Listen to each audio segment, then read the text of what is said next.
Biden's former chief of staff, Ron Klain, sat down for a marathon grilling behind closed doors on Capitol Hill. He reportedly said that Biden was, quote, less energetic and had a worse memory late in his term. Klain also revealed that Hillary Clinton didn't think Biden was, quote, politically viable.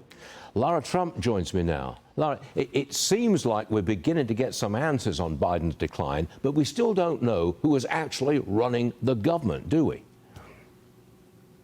We still do not know that. And Stuart, think about how terrifying a statement that is to say that we really don't know, at least for the last little bit of Joe Biden's presidency, who is running things. I do think the information we got yesterday is helpful. It's helpful for people not to plead the fifth. So I'm appreciative that Ron Klain actually gave a little bit of information.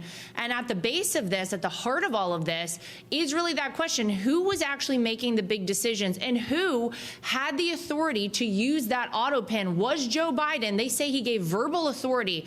Was he within his right mind when he gave that verbal authority to use the auto pen?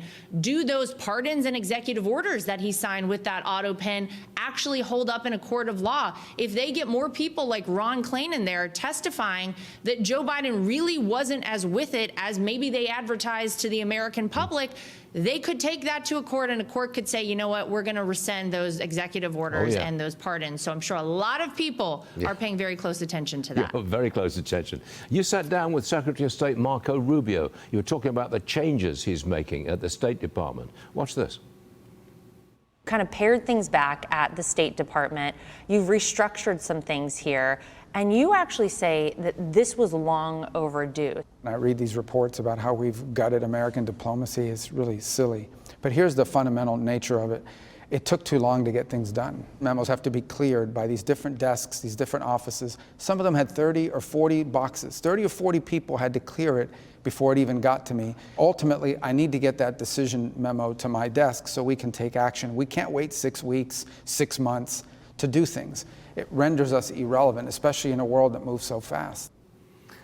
Lara, it sounds like he's taking a machete to the State Department.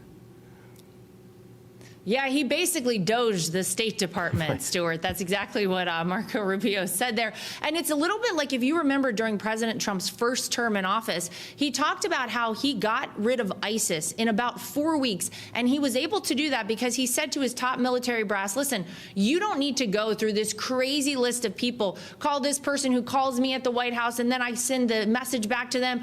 If you have a way to do something and execute things effectively, I want you to do it. You guys are the experts. In much the same way, Secretary Rubio has said, listen, we don't need 30 or 40 people to approve something. We have the best people. They know how to get their jobs done.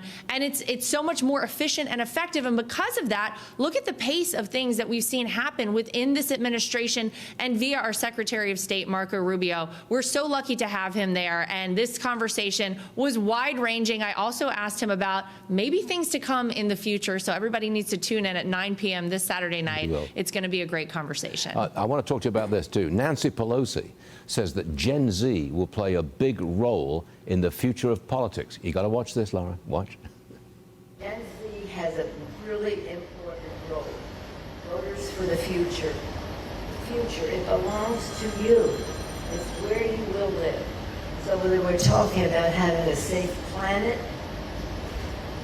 that will exist for everyone into the future, a strong democracy for what happens into the future, fairness in our economy, a lot of that is at risk in this next election. Gen Z will play a major role in politics in the future. I call that a truism. It's bound to be true. There's no way around it. It's guaranteed to be true, isn't it?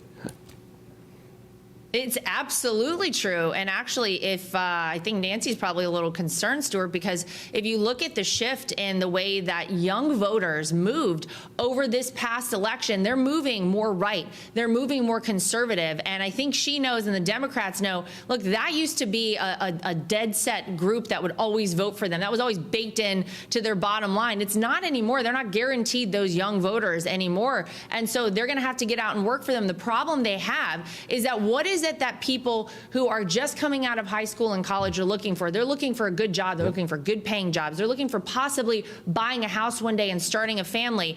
The conservatives, the Republicans, are the side of the aisle offering that. The Democrats have no solutions for that, and they're taking the country in the wrong direction in a lot of those people's eyes. So they got a lot of work to do before they're going to win that entire group of voters back. Real fast, you've decided not to run for the Senate seat in North Carolina.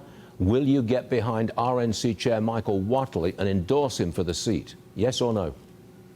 Oh my gosh. Michael Whatley is one of the greatest people I have ever had the honor of working with. We worked alongside each other at the RNC last year, and North Carolina would be lucky to have him represent them in the United States Senate. So yeah, I think he's going to get a lot of great endorsements, Stuart. Stay tuned. Maybe the most important one comes from another Trump, but I think the world of Michael Whatley, and I wish him the best of luck. We'll be watching you on Saturday night, 9 o'clock Eastern on Fox. All good stuff. Lara, thanks as always for coming on the show. Always appreciate it. Thanks very much.